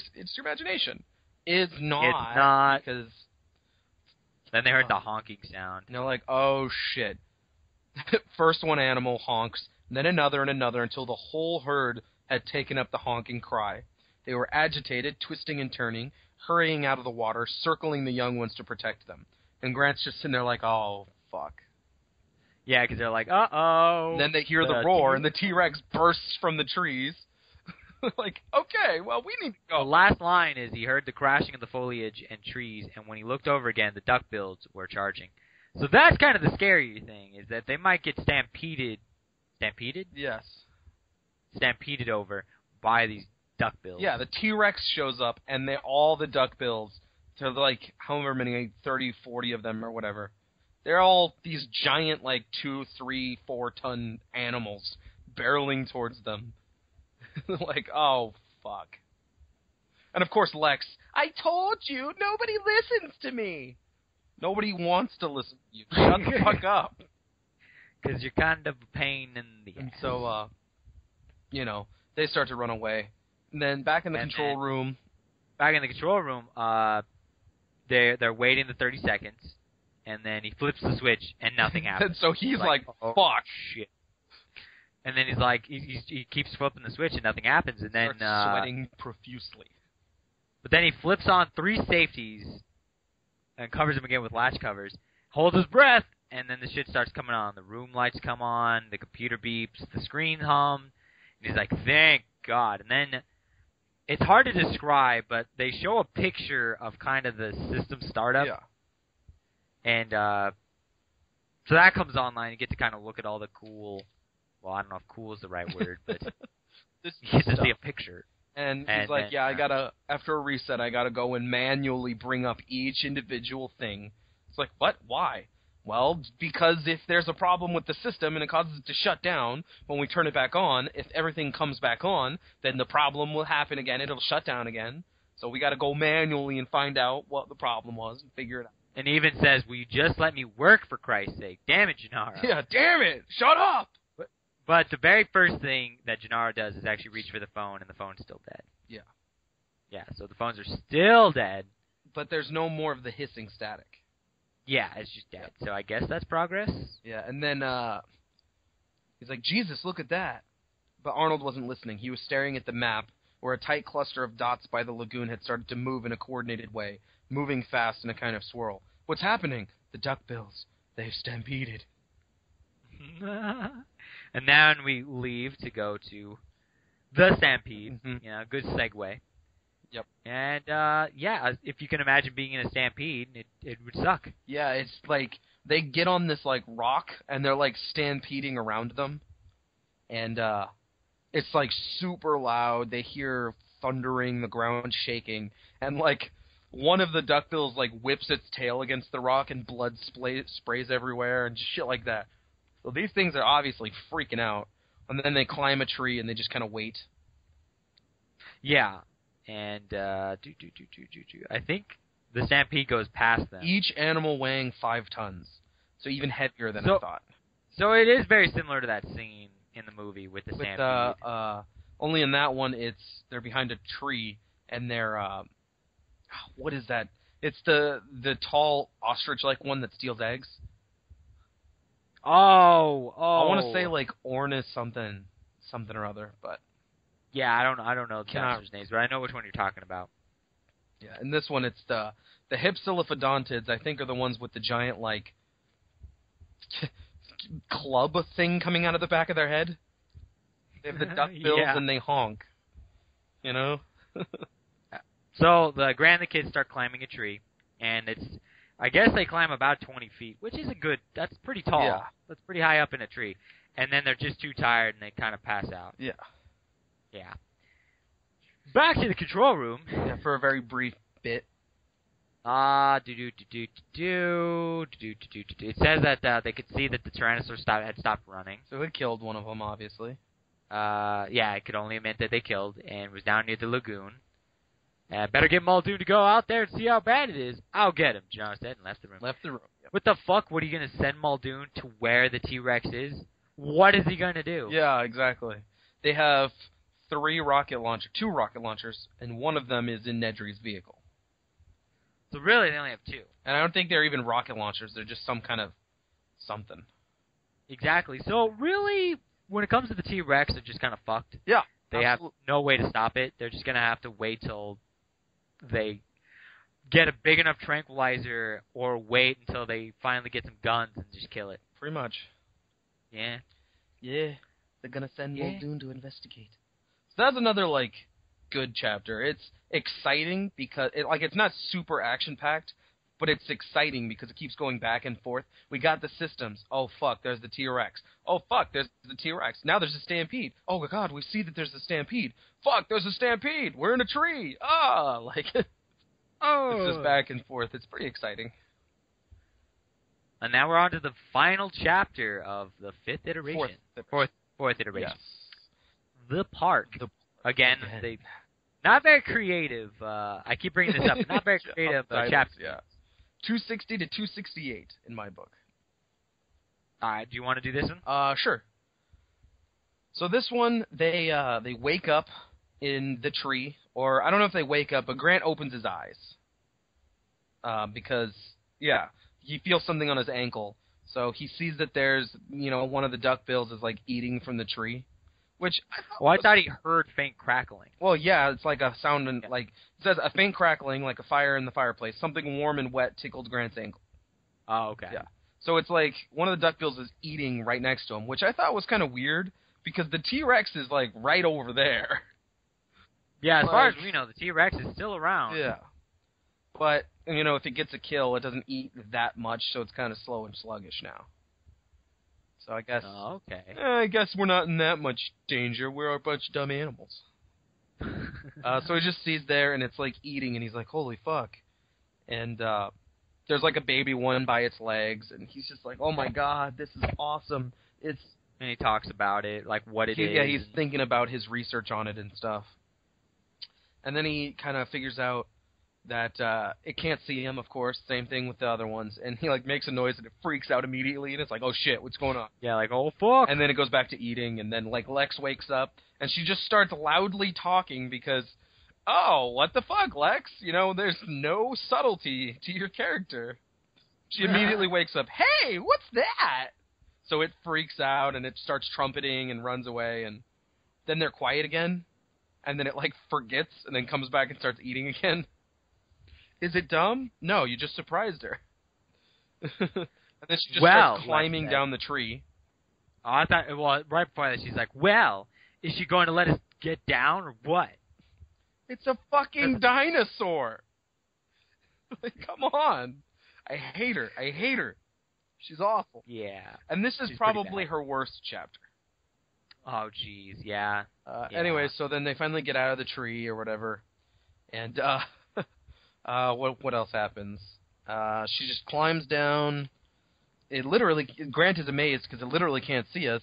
And then it literally forgets what happened. So, just like the Tyrannosaur, another classic example of an amphibian visual cortex. Anyway, it kind of goes off. Let's see, both children were covered in layer of fine dust. And then Lex is just like, nope, I'm not going out there anymore. It's like, we have to. Why? Because we have to tell them about the boat. They're like, wait a minute, why don't we just take the raft? And then Grant's like, what? What raft? Tim's like, yeah, there's a raft back in that shed. It's like, oh, fuck. Yeah, we could take the river. That's way faster. Yeah, let's go do that. So they go back to the maintenance building. But right before that happens, we go back to Arnold. And he's just getting pissed. Yeah, he's just getting pissed off, of course. Because obviously his job is not very easy. And it was Hammond. He sounded like the voice of God. Hammond wants to talk to him. Yeah. It's like, why don't you come back down here to the genetics lab with Dr. Wu? We'll be waiting for you. And he's just like, fuck. What's wrong now, you goddamn bitch? It's like, really? You got a guy, apparently the only guy on the island that could possibly fix all the shit that's wrong, and you want to pull him away from it? Yeah. You've got a guy who literally cannot contribute anything, and he thinks he's the most important person there. Yep. This terrible. Fucking Hammond. What a douche. What a douche. So then after that little briefness there, it goes back to them. They're in the building kind of looking around, and this is where they explain all the stuff that's in there. So yeah. Just a bunch of, like, landscaping shit. He pushed past 5-gallon containers of herbicide, tree pruning equipment, spare tires for a Jeep, coils of cyclone fencing, 100-pound fertilizer bags, sacks of brown ceramic insulators, empty motor oil cans, work lights and cables, bags of cement, lengths of copper pipe, green mesh, and 2 plastic oars hung on the clips on the concrete wall. He's like, oh, okay, there it is, but where's the raft? And Tim's like, well, it's got to be here somewhere. Wait a minute, you didn't see it? He's like, no, I just assumed it was here. Damn it, Tim. Wow.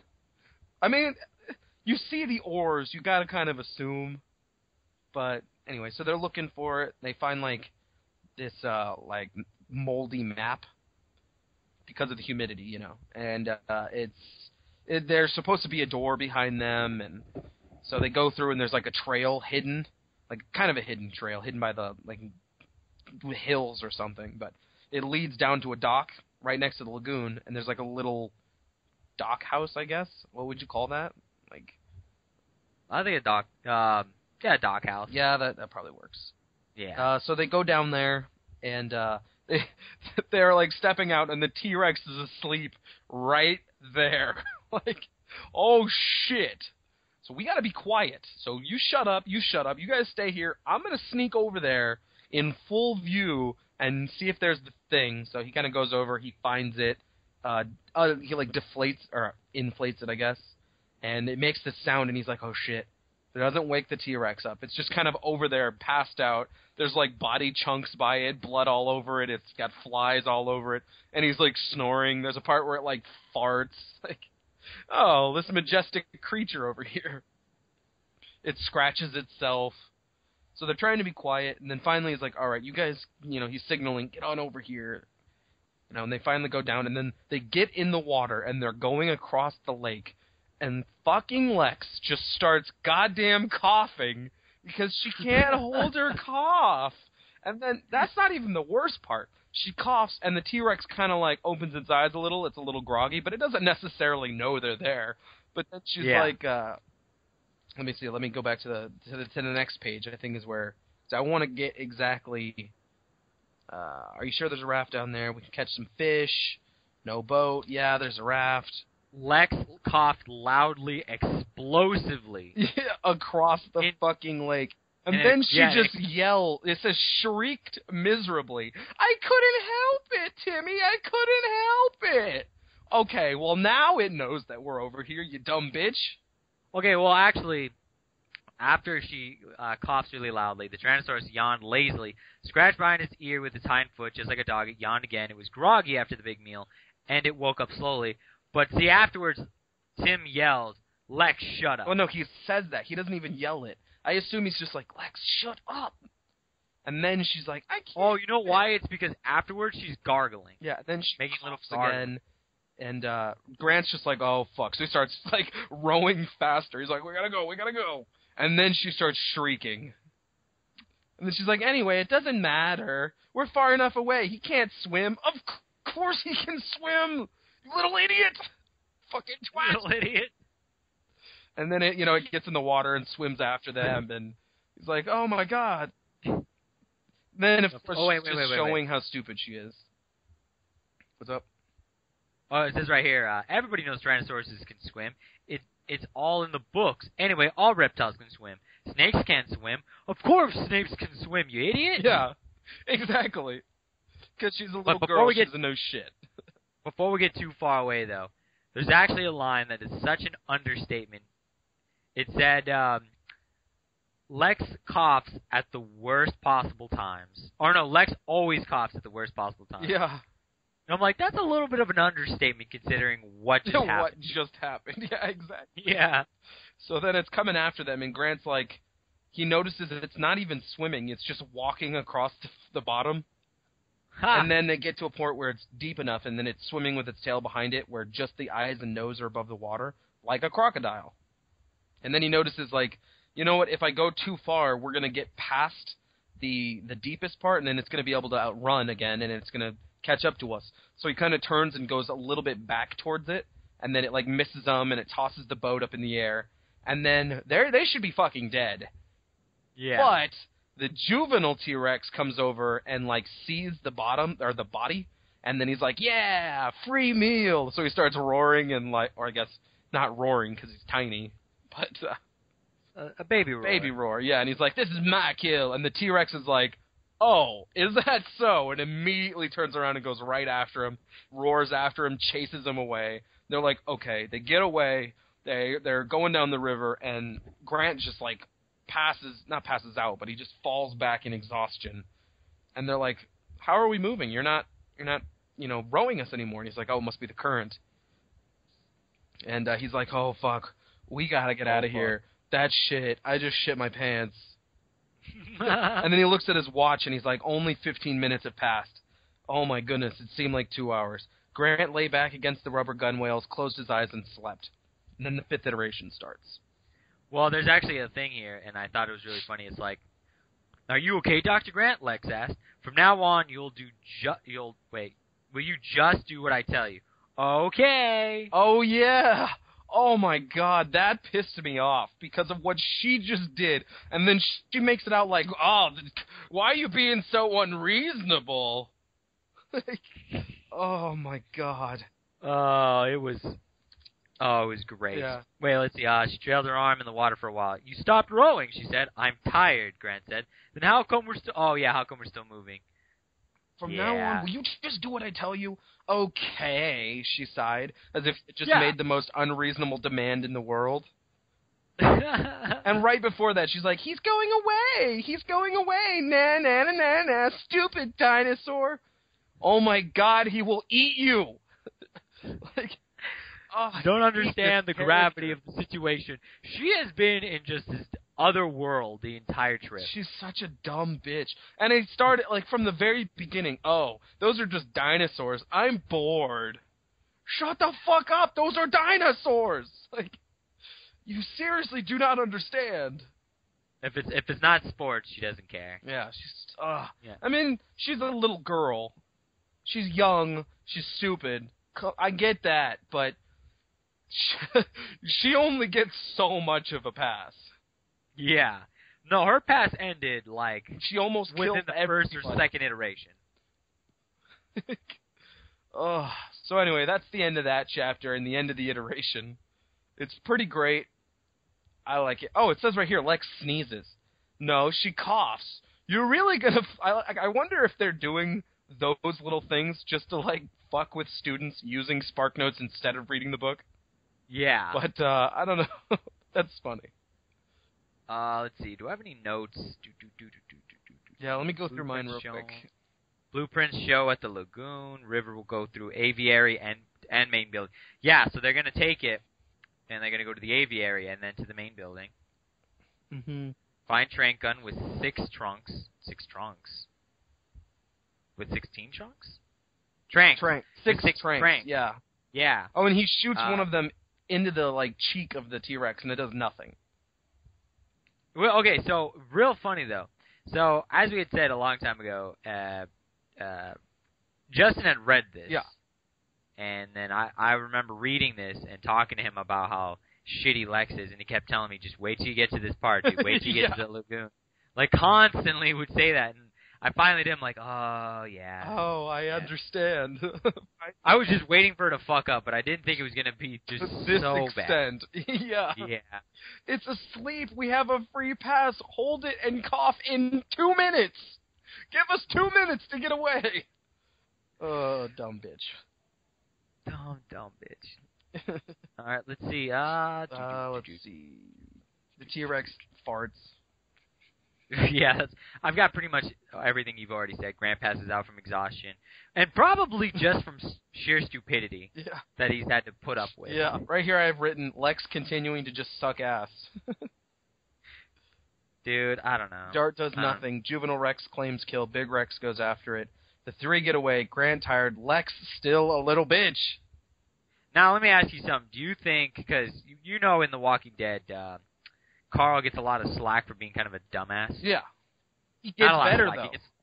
Yeah, but let me ask you, do you think Carl in the first season is better or worse than this girl in the book? Infinitely better.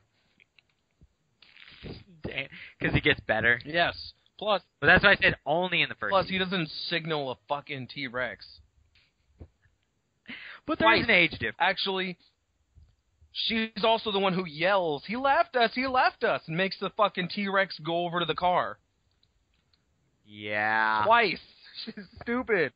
You know, if she wasn't there, I wonder how much better off they would have been. Yeah. Just as a whole. Actually, when you really think about it, the entire shit that happens in this iteration is all Hammond's fault. Because he's the one who brought his kids in the first place. Yeah. Yeah. If he hadn't brought the kids, though, well, Grant probably would have done well on his own anyway. Oh, absolutely. Grant would have been there by now. Shit. Although, he wouldn't have never had to have gone there because the T-Rex wouldn't have attacked them. Yeah. Why would it attack the cars? It wouldn't have, because he would have been smart and been like, But you see, I always wondered about the idea, it can't see it if it's not moving. Then why doesn't it run into trees? Because I guess trees are moving when the wind blows them. Yeah, I guess that makes sense. But that wouldn't make sense for the trunks of trees. Yeah, what about the rocks? What about the fence? I imagine when he says they can't see them, it's more like he doesn't register that they're food. Yeah, it's like he can see outlines or shapes or something, but he doesn't see that it's... It's only when it moves, it's like, oh, it's moving, beep, I'm going to eat it. Let's go fucking eat it. Beep, beep, beep, beep, beep. Yeah. He's got like a built-in radar for food. Yes. But, yeah, do you have anything else to add to this iteration? So as a whole, what did we learn? Let's go through the analysis that they have on SparkNotes and kind of agree or disagree and have our own analysis, if you'd like. Well, I'm going to glance because they do have some spoilers. Mm-hmm. Let's see. First major dinosaur attack occurs. Mm-hmm. First person that dies at the jaws of a dinosaur is Nedry. As the novel's primary villain or henchman to this point, makes us feel a sense of retribution rather than shock at his death. For me, it wasn't really even shock or retribution. I just thought it was an awesome scene. But, I mean, I did see the movie long before I read the book, so I knew he was going to die. Wait a minute. They make a comment in the analysis that he's going to make Lex sound so much worse if this is true. It says, she grows bored of the tour quickly, constantly asking if anyone will play catch. Oh, during the tour. Yeah. Okay, I was like, are you shitting me? Like a T-Rex attacks, and she's like, hey, you want to play ball? You want to have a catch? Actually, Tim says to her, I found your ball. You want to have a catch? She's like, no. No, I'm kind of dealing with, I'm trying to deal with the traumatic event right now by being a little bitch. Yeah. I'm trying to deal with this traumatic event, which I'll be over with in the next chapter. Yeah. Crichton makes the children that out to be the target of the first attack to heighten the tension and suspense by playing on our sympathies. Okay, I can get behind that. It does say that Tim is an exceptionally intelligent and quick thinking, interested in dinosaurs, and very mature for his age, while Lex is a bitch. Yes, pretty much. Absolutely. It just kind of goes like a lot of the analysis. Real quick, he's 11. Yeah, so he's dealing pretty well with this lot of shit that he's been going through. Yeah. But yeah, a lot of the analysis is just saying like how a lot of the first dinosaur attacks happened in this iteration. Pretty much, and, yeah. It's kind of not even like so much an analysis, really, as just more of a summary of the whole thing. Yeah. Lex is quite scarred by the abandonment. Oh, okay, but I don't think scarred is the right word, at least in the way she acts. She's pissed off by it, but scarred, I don't know. Yeah. And then Grant takes on like a surrogate parent to Tim and Lex. Okay, makes sense. So that's about what I got from the analysis. Okay, I guess there's a foreshadowing because Lex and Tim don't want to like have Grant leave them. They don't want to leave his side. But that foreshadows points in the future where Grant is going to have to do that very thing. Yeah. Okay. The fact that the first big dinosaur attack happens to Tim and Lex is, however, more than simple coincidence or plot device. In light of the idea of the Hoopia, the mythical ghosts that kidnap children, from the first section of the novel, we see a deeper significance. The Dying Guards talk about Hoopia earlier in the novel links the Hoopia to the word raptor and the local lizard attacks. Now the connection between Hoopia and the dinosaurs of Jurassic Park is obvious. The dinosaurs seem to instinctively attack children. Now, I don't think this is particularly true. I think they're gleaning like significance where it's not there. The whole reason I thought that the T-Rex even attacked the kids is because Lex made it known that they were there. I think if it had been Grant that had said something, then it would have gone over and attacked the Grant and Malcolm instead. Yeah. So I think they're finding something there just for the sake of, let's make this a little more significant so that it seems smarter than the scene actually is. Not that the scene's not smart or anything, but let's see. No possible explanation is ever offered. There's a technique Crichton uses to vilify the dinosaurs. Since the novel's major conflict is the threat of these dinosaurs attacking people, the dinosaurs appear especially vicious when they target defenseless children. I mean, I guess you can get behind that, but again, I feel like the entire reason it's attacking the kids is because it knows the kids are there. It has no idea the people are in the other one. And again, they say that dinosaurs will just go for children because it's easier. Again, it's not because they're vicious. Predators. It's just that's an easy It's kill. a predatory instinct. Right, they're not going for the kids because, like, they have a grudge against kids or they hate kids. It's just they're easier targets. Mm-hmm. Granted, for a T-Rex, everybody below him is an easy target, but... Yeah. At least with the T-Rex. They have a little thing here about the raptors, which makes more sense, and I can get behind that. But their whole linking the Hoopia to dinosaurs in general and the T-Rex attack, I think, is wrong. But it says down here that raptors later will go for the kids, and the baby raptor was drawn to Tim and stuff. It gives this idea that they do go for children. But again, that's less of a dinosaur thing and more of a predatory instinct thing. Yeah. So, still, I think it's awesome. It's a great book. Definitely love it. It's this point in the story that I usually can't put the book down, you know? The first time I read it, I literally read the whole book cover to cover. Like, damn. I loved it. And in the subsequent readings, I would get through the first few iterations just kind of like at my own pace, but then as I started to get here, it really, of course, it grips me, and I just want to keep going and going. Very nice. It's a good one. It's a really good iteration. I really like it. What about you? You got any it's a philosophical very mumbo jumbo to throw in? I remember when I was reading it, it was interesting. The iterations leading up to this one, but it was a lot of, like I said, a lot of world building and a lot of character development. This is where it really got actiony. Yeah. You know, this is where I finally got to be like, oh, I remember this scene from Jurassic Park, or, you know, this was actually a really cool scene that I wish was in the movie. Exactly. But made me hate Lex so much more. Absolutely. There's like no redeeming Lex after this. Pretty much. Like, this says that you're supposed to, like, sympathize with the kids and stuff. No. I sympathize with Tim, because Tim has proven himself to not be a dumb shit. But Lex, on the other hand, I get it. She's young, she's not mature, but, like, realistically, are you gonna be this fucking stupid when you can die in a second? Like, come on! Yeah. Man. But I think that's all I got for the iteration. Yeah, that's all I got as well. Besides, of course, then Muldoon is also just total badass. Yes, which he will come back. He always does. And he actually doesn't die in the book like he does in the movie, which I think was totally Spoilers. stupid. Spoilers!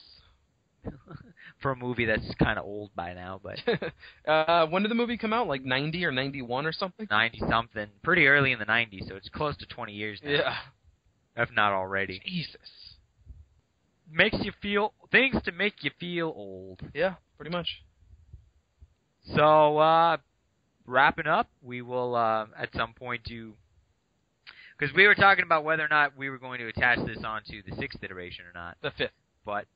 Or I'm sorry, the 5th iteration, but this was already 100 minutes by itself. Yeah, this will probably be its own episode, and then considering the next, well, pretty much the 5th iteration to the end of the book, it's all relatively short.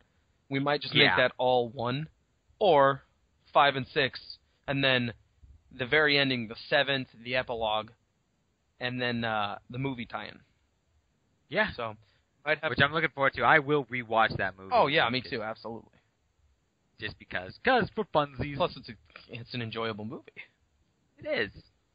And then, you know, it'd be kind of a cool idea. So, at some point, do double feature, but do Lost World. Well, no, because we were going to save Lost World for if we ever did the book Lost World. I think we will do the book Lost World eventually. Did you ever read that one yet? No. I like that one way better than this one. That one is actually my favorite book, so keep that in mind. I think it's awesome. But yeah, like we said, we might just there's probably only about, what do you think, 2 episodes left of Jurassic Park? Probably 2, if that. If that. Well, yeah, it depends on how long it takes us to get through these iterations, because it's not just length, it's what happens and how much we want to talk about it. Exactly.